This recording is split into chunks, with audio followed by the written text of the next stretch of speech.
Assalamualaikum warahmatullahi wabarakatuh. Selamat siang, salam sejahtera untuk kita semua. Perkenalkan, nama saya Yudhistira Bagus Pratama MKom. Saya adalah dosen pada program studi Ilmu Komputer Fakultas Teknik dan Sains Universitas Muhammadiyah Bangka Belitung. Sekaligus salah satu peserta sertifikasi dosen tahun 2026.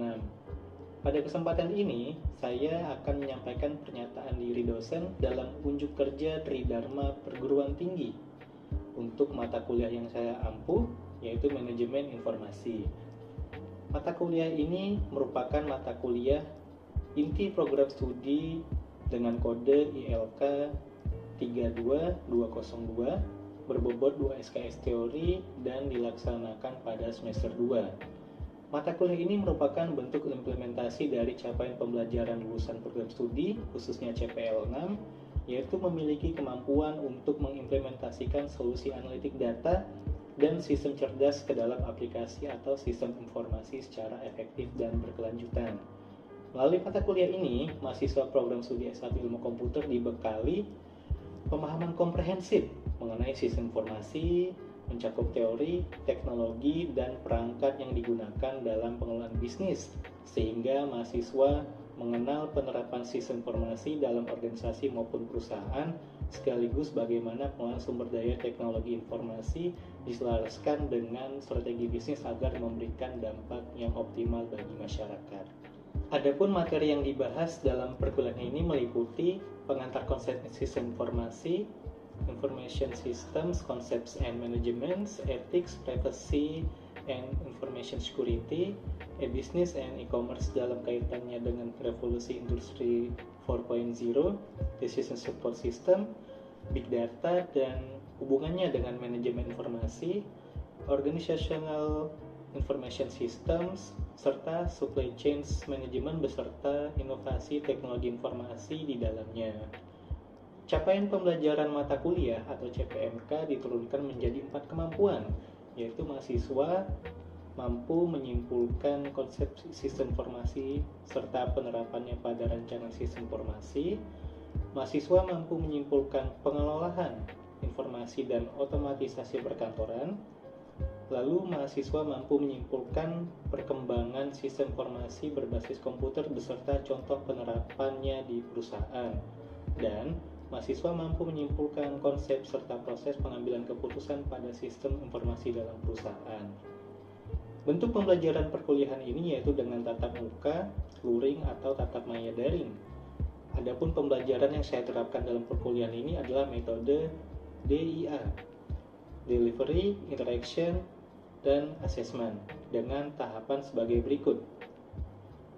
Yang pertama, tahap delivery. Pada tahap ini saya menyampaikan materi melalui PowerPoint, ilustrasi kasus, dan studi kasus organisasi perusahaan secara konseptual dan aplikatif di setiap pertemuan. Pendekatan ini bertujuan agar mahasiswa memperoleh pemahaman mendalam mengenai konsep sistem informasi, mulai dari platform berbasis web, big data, hingga pengambilan keputusan berbasis data, sehingga tercipta keterkaitan antara konsep teoritis dengan penerapannya di dunia kerja. Yang kedua, interactions. Pada tahap ini saya menerapkan metode diskusi kelompok, tanya jawab langsung, serta penugasan terstruktur berupa pembuatan makalah, ringkasan materi, hingga video pembelajaran untuk membangun interaksi aktif antara dosen dan mahasiswa selama perkuliahan. Melalui metode ini, mahasiswa diajak menganalisis keterkaitan antara teknologi informasi dengan strategi manajemen organisasi. Misalnya, topik Decision Support Systems, Big Data, dan Supply Management, sehingga kemampuan analisis serta pemahaman kritis mahasiswa terhadap penerapan sistem informasi di berbagai jenis perusahaan dapat berkembang. Yang ketiga, assessment. Pada tahap ini evaluasi dilakukan berdasarkan penilaian proses sekaligus hasil akhir yang tercermin dari keterlibatan mahasiswa dalam diskusi, ketepatan dan penguasaan materi melalui tanya jawab, kualitas makalah ataupun laporan, dan presentasi, serta hasil ujian tengah semester ataupun UTS dan ujian akhir semester ataupun UAS. Lalu bobot penilaian dibagi beberapa aspek, diantaranya kehadiran sebanyak 10%, tugas sebanyak 20%, UTS sebanyak 30%, dan yang terakhir UAS sebanyak 40%. Adapun kehadiran mahasiswa maksimal harus hadir 80% pertemuan serta menyelesaikan tugas mandiri maupun tugas terstruktur yang diberikan pada setiap pertemuan. Demikian penjelasan singkat mengenai mata kuliah yang saya ampu. Selanjutnya, mari kita simak video pengajaran tentang materi Big Data yang telah dilaksanakan. Terima kasih atas perhatiannya. Assalamualaikum warahmatullahi wabarakatuh. Waalaikumsalam warahmatullahi wabarakatuh. Selamat siang, salam sejahtera untuk kita semua. Alhamdulillah di kesempatan ini walaupun cuaca cukup terik dan kurang mendukung untuk beraktivitas gitu, tapi juga masih tetap semangat untuk mengikuti perkuliahan di siang hari ini. Saya presentasi terlebih dahulu. Nanti mulia ada? Angelina Septiani? Rianti Novita? Belum ada? Muhammad Fauzan? Ujian Azalia? Laudan Alif? Rizal Fikri? Resya? Robi Ramadan? Fitriya? Indah Bidda? Sheila? Dagalindra Farel? Zahara? Afin Wakso? Misha Deviati? Farhan Utaro? Firdaus Saputra? Atika Delia Septiani? Nabila Rizky Andrian? Jona Pramana? Mailan? Samila? Ferry? Nabin Pratama? Sultan? Muhammad Amir? Hadir? Aziz Dandani? Fitri Yusniati? Kenny Pitaloka? Arya Juangga? Sasta? Intan Permatasari? Nabila Fitriani? Ananda Ramadhani? Iza Aprilia? Zahara? Mucia Vidya? Nela Zakia? Namanya Saad? Pak, mana ada saya melewatkan. Pak, Akbar juga Pak. Muhammad Faruk ya? Ya. Untuk pertemuan kali ini kita akan mempelajari konsep dasar tentang Big Data dan apa sih hubungannya dengan manajemen informasi gitu. Sebelumnya masih ingat apa belajar tentang apa pertemuan sebelumnya? Tentang apa? Perusahaan. Decision support system gitu kan, ada decision tree dan segala macamnya gitu. Nanti kita lihat apa hubungannya dengan Big Data. Nah, setiap hari miliaran manusia di muka bumi ini berinteraksi dengan teknologi gitu, baik lewat smartphone, desktop ataupun laptop, dan upload file dari WhatsApp, foto, terus juga video sampai pencarian di Google. Belum tahu. Nah, jadi Big Data itu kita lihat dulu di perkembangan teknologi penyimpanan data. Di era kalian ini sekarang memang mungkin sudah banyak atau marak penggunaan cloud gitu. Tapi beberapa dekade sebelumnya, kita lihat ada flash disk, ada apa tuh, TV, ada floppy disk, ada juga yang paling pertama ini namanya flash card ataupun kita kertas atau bulan. Itu hanya untuk mengulang data sekian bulan. Ya memang apa namanya semakin maju teknologi itu istilahnya perangkat kelasnya itu semakin minim. Makanya sekarang chipset, memori ataupun prosesor itu bentuknya secara fisik itu semakin kecil, tapi kapasitasnya juga besar. Apalagi layanan cloud ini kita nggak tahu gimana apa namanya. Oke, itu salah satunya juga. Bisa juga misalnya di puskesmas ataupun rumah sakit. Data apa kalau di rumah sakit itu? Bukan riwayat jalan misalnya. Ya lalu proses di data analitiknya ya sistem analisis, misalnya kunjungan pasien atau riwayat pengobatannya bagaimana, ada obat yang cocok atau tidak gitu kan. Nah, jadi nanti bisa diketahui informasinya itu ternyata usia 30 tahun ke bawah itu sering terpapar ataupun punya penyakit paru-paru misalnya karena terpapar asap rokok gitu, karena bisa jadi dia rokok pasif gitu kan, tapi dia tidak pernah merokok misalnya. Kalau di bagian pengetahuannya gimana jadi gara-gara asap rokok itu dan paru-paru itu? Ya, jadi apa namanya, rumah sakit itu dapat mengklasifikasikan ataupun ya membedakan gitu pasien-pasien mana aja yang sebenarnya dia itu sakit paru-paru, tetapi ada yang proaktif sama proaktif, jadi bisa dibedakan.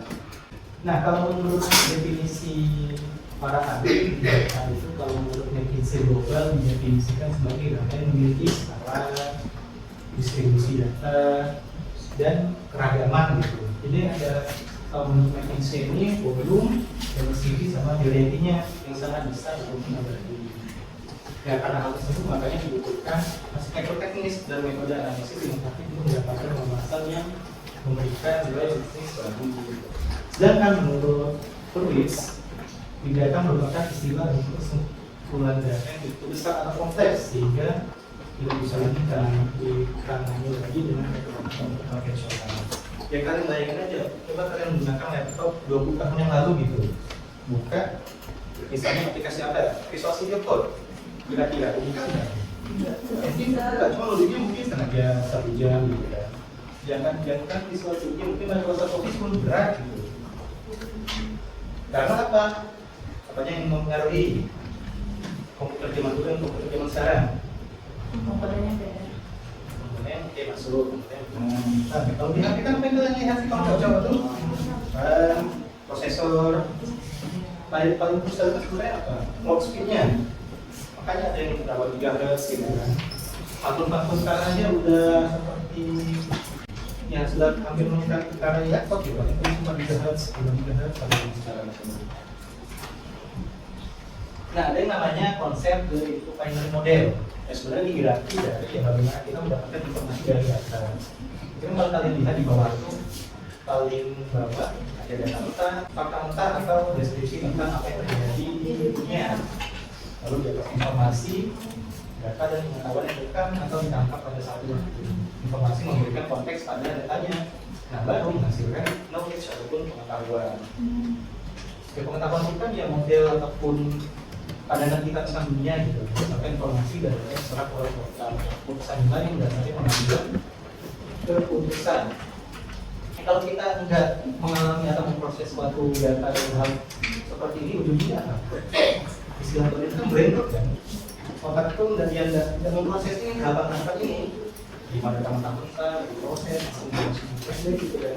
Ya proses lagi istilahnya. Makanya data pun banyak tahapan ataupun proses sehingga dapat dikatakan sebagai sebuah informasi. Nah, informasi pun harus dipilah-pilih agar dapat menghasilkan sebuah pengetahuan gitu, yang berguna untuk kita mengambil keputusan yang lebih baik sebaiknya berguna. Nah, memang kelihatan sederhana di sini, tetapi sangat sulit dilakukan di dalam kehidupan sehari-hari.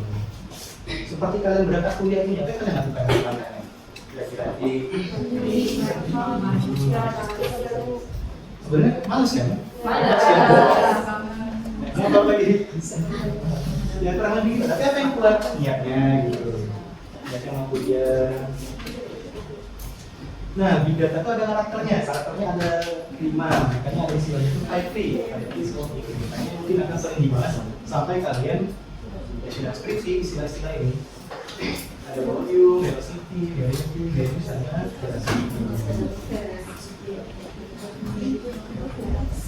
yang pertama kita bahas tuh, nah ini volume atau volume lah. Jadi salah satu ciri khas dan karakteristik data interminable adalah volume data yang sangat besar. Data yang terkumpul seringkali melebihi kapasitas penyimpanan konvensional di pasaran gitu. Beli hard disk, sekarang mata-mata beli hard disk berapa tera sih? Ada yang beli hard disk 10 tera, 20 tera? Ini 1 tera, 2 tera kan? Ya makanya organisasi modern adalah menggunakan infrastruktur besar seperti data center untuk menyimpan ataupun mengolah dan memproses triliun baik data ya sebenarnya. Ya mungkin data center itu luas umum gitu, beberapa perusahaan.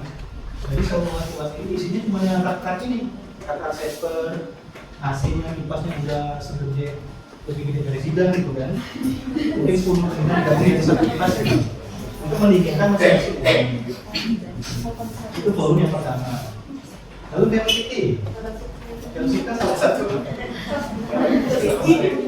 Nah kalau di sini kecepatan memiliki pengaruh yang sangat besar terhadap kualitas big data.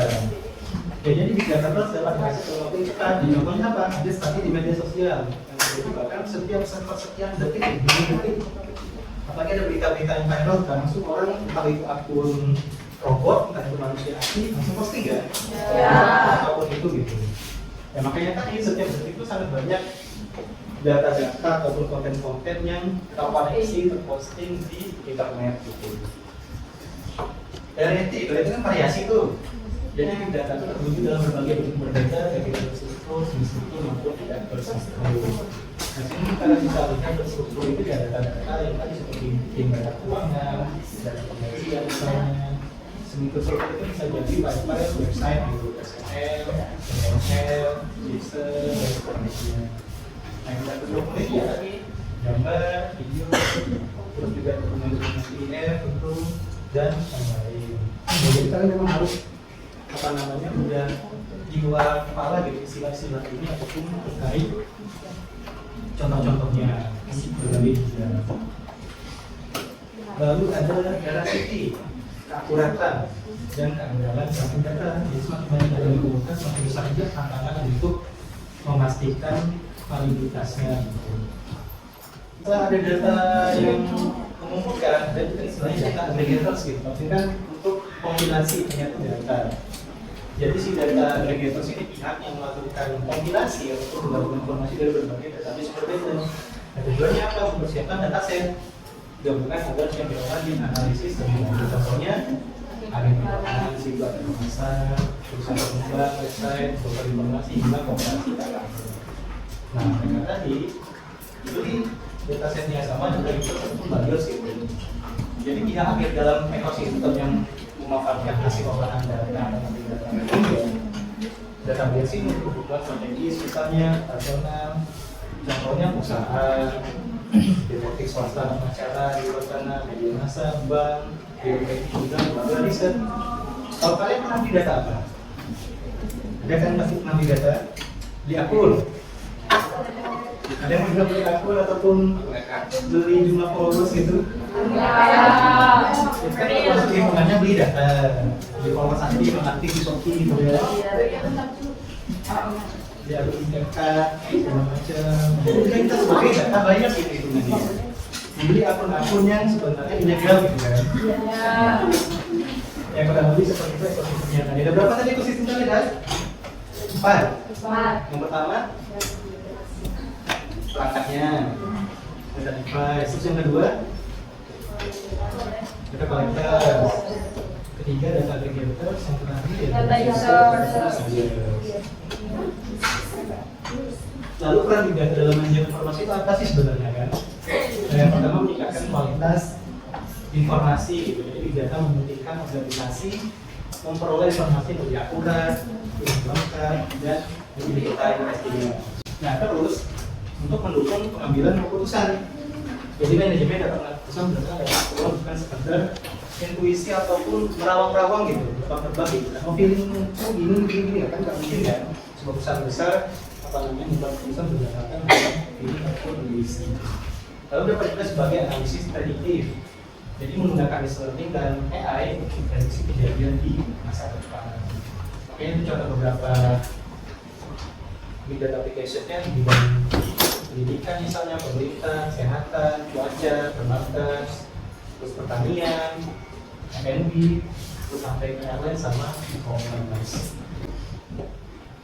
Lalu peran selanjutnya adalah untuk efisiensi operasional untuk mengidentifikasi tadi pemborosan misalnya ataupun kemacetan proses, kecurangan, proses operasional, mengurangi tindakan. Lalu yang terakhir untuk inovasi bisnis. Jadi data dapat digunakan untuk mengembangkan produk baru, mengembangkan strategi pemasaran kedepannya bagaimana sampai yang memahami kebutuhan pelanggan. Kita kan sebagai pelanggan ya kadang mereview sesuatu kan, untuk ternyata produk ini gini, pengembangan produk terus saja gitu. Nah, sampai sini dulu ada yang mau ditanyakan terkait materi tentang konsep dasar big data ini dari rekan-rekan mahasiswa sekalian. Ya silakan. Ada aplikasi yang bisa digunakan. Oh ya, baik, terima kasih. Nah, jadi Muhammad bertanya untuk aplikasi analisis data gitu. Mungkin kalian belum sampai arah sana kan? Nah, jadi memang sangat banyak sekali aplikasi yang bisa digunakan untuk analisis data secara otomatis. Tools-toolsnya gitu. Ada Orange, ada Anaconda, ada kalau secara online itu menggunakan Google Collaboratory gitu. Ya, tetapi ada apa teknisnya itu hanya drag and drop juga untuk analisis datanya. Jadi kita nggak perlu coding untuk beberapa aplikasi. Ada juga yang perlu coding. Nah, tetapi yang memang disarankan kita tuh harus pakai fundamentalnya gitu. Jadi kita tetap harus coding untuk analisis suatu data. Karena kalau udah kita ngerti langkah-langkah krusialnya untuk menganalisis suatu data ketika menggunakan aplikasi, lebih gampang lagi. Kalau kita belajar secara otomatis, kan kalau manualnya susah kan? Ibaratnya kalian kalau belajar otomatis, terus biasanya disuruh pakai motor open gigi, susah kan? Nah, jadi makanya kita tetap harus belajar fundamentalnya atau secara manual untuk menganalisis suatu data. Nah, kalau kalian cari ini sangat banyak sekali untuk analisis data itu yang secara otomatis. Jadi kita tinggal upload datanya dan hasilnya bisa langsung buat sesuai tujuan kita untuk visualisasi datanya. Ya macam-macam gitu digunakan kalau di bidangnya software mereka mungkin misalnya kalau kalian pernah SSS gitu kan mungkin ada namanya yakin gitu. Jadi juga yang analisis juga ada lagi yang SAP, ada yang macam-macam untuk mengolah data. Sistem ataupun smart city gitu. Jadi sebuah integrasi data publik dengan memanfaatkan data-data dari aktivitas masyarakat umum untuk mengoptimalkan layanan di kota cerdas. Jadi yang pertama akan menyampaikan pernyataan itu adalah pemerintah daerahnya. Silakan sampaikan bagaimana tanggapan ataupun usaha yang dilakukan pemerintah daerah untuk menciptakan smart city. Silakan diperkenalkan dulu pemerintah daerahnya siapa-siapa saja. Baik, sebelumnya Assalamualaikum warahmatullahi wabarakatuh. Waalaikumsalam warahmatullahi wabarakatuh. Di sini kami sebagai pemerintah daerah. Pernyataan dari wali kota. Jadi sebagai pemerintah daerah, itu kami ingin memberikan yang terbaik untuk masyarakat. Nah, sesuai dengan visi saya, yaitu visi saya ini adalah menyejahterakan rakyat. Kita tidak bisa memajukan kota ini jika instansi pemimpin kita ini masih bergerak secara manual. Oleh karena itu, kami mengambil kesimpulan bahwa akan ada big data, yang dimana big data ini adalah kunci untuk menyatukan visi tersebut. Dengan sistem ini, saya bisa memantau kondisi kota secara langsung lewat satu layar.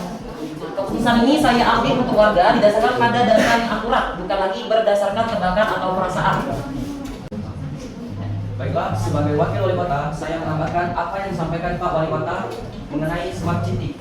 Smart City bukan sekedar gaya-gayaan teknologi, melainkan tentang kecepatan pelayanan, integrasi data antar instansi akan memotong ego sektoral. Selama ini, pelayanan publik lambat karena data dinas A tidak sinkron dengan dinas B. Dengan big data, kita meruntuhkan sekat-sekat birokrasi tersebut demi kenyamanan warga. Kami sebagai masyarakat umum dibagi dua kubu antara satu netral dan satu kontra. Dan kontra ini adalah masyarakat yang belum melek atas teknologi yang telah ada. Sementara yang netral ini adalah kubu yang sudah memahami bahwasanya teknologi itu perlu diupdate dan harus diimplementasikan kepada kami sebagai masyarakat agar terlindung dari hal-hal berbahaya termasuk berbagai data-data kami.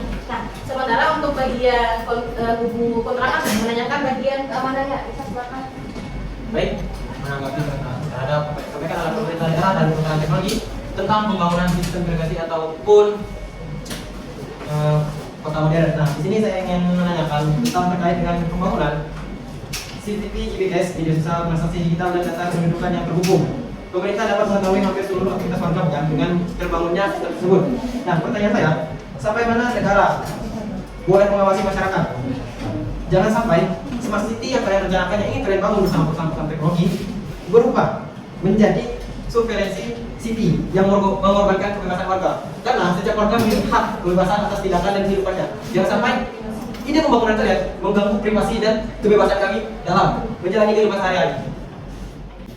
Ada satu lagi yang masih menjadi pertimbangan kami sebagai masyarakat biasa atau masyarakat umum nih, yang mungkin perlu benar apakah pemerintah perlu diupdate lebih banyak lagi tentang perkembangan di kota. Tetapi sebelum kalian berbicara tentang big data atau pembangunan smart city, kalian harus memperhatikan banyak sekali permasalahan-permasalahan dasar yang belum terselesaikan, seperti pelayanan publik yang lambat, infrastruktur yang belum merata, dan literasi digital masyarakat yang masih rendah. Jangan sampai pemerintah membeli teknologi mahal tapi masalah utama masyarakat tetap tidak terselesaikan. Karena yang paling penting dalam pemerintahan kita atau kota itu yang harus diselesaikan itu yang mendasar dulu. Jangan sampai kami yang di bawah tidak bisa merasakan apa yang di atas, sehingga kami hanya bisa merasakan kekurangan dan ketidakadilan. Baik, silakan Kendra. Ingin mendengar dulu penjelasan dari pihak perusahaan, Pak.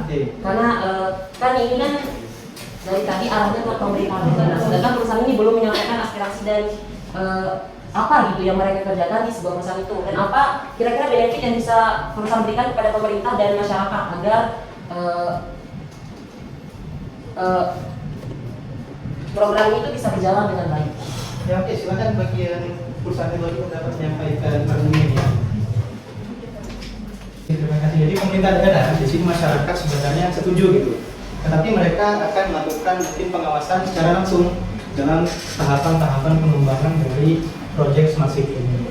Jadi diharapkan pemerintah daerah dan perusahaan teknologi dapat berkolaborasi dan apa kira-kira dan bekerja sama dengan baik sehingga tidak menciptakan kondisi yang tidak di masyarakat gitu. Jadi kita harus bisa menjaga kepentingan masyarakat dan juga nanti ada aktivis privasi juga yang akan mengawasi terkait pengembangan proyek ini. Ya itu memang ada selalu pro dan kontra gitu. Tapi kalau bicara teknologi, kita mungkin dulu nggak setuju dengan transaksi digital. Maunya uang cash, paling ditaruh di bank, menyimpan uang kan. Tapi polisi memaksakan kita kan. Bahkan mungkin di suatu gerai ataupun di suatu kedai nggak mau menerima cash lagi. Mereka maunya transaksi via kris ataupun debit gitu. Nah, itu memang makanya dibutuhkan sebuah kolaborasi dan berbagai macam elemen agar apa? Agar sebuah pengembangan proyek kalau disini smart city ya saling menguntungkan antara semua pihaknya, perusahaan itu, masyarakat, mudah dalam melakukan administrasi, lalu juga aktivis privasi dapat menjalankan fungsinya, mengawasi itu dari pekerjaan pemerintah dan juga perusahaan. Pemerintah akan juga mendapatkan penghargaan mungkin dari pemerintah pusat karena dapat mendapatkan program ataupun proyek smart city-nya dengan baik. Ya mungkin itu saja kegiatan kita dalam sore hari ini. Tangan dulu kita semua. Jadi dalam materi big data tadi ada gambaran secara umumnya, lalu kalian lakukan aktivitas ataupun aktivitas dari proyek, tadi ada beberapa karakteristik big data juga yang sudah kalian tanggapi gitu. Jadi memang big data ini nggak sangat berhubungan erat dengan manajemen informasi dan keseharian kita. Agar apa? Agar kita saat ingin menggapai sesuatu ataupun menginginkan rekomendasi, menginginkan sebuah keputusan yang bagus, ya data itu harus dikelola dengan baik, analisis dengan mungkin cukup sampai di sini. Nanti kita lanjut lagi di pertemuan selanjutnya. Nanti apabila ada tugas atau dibuka juga dibuka galernya. Saya tutup.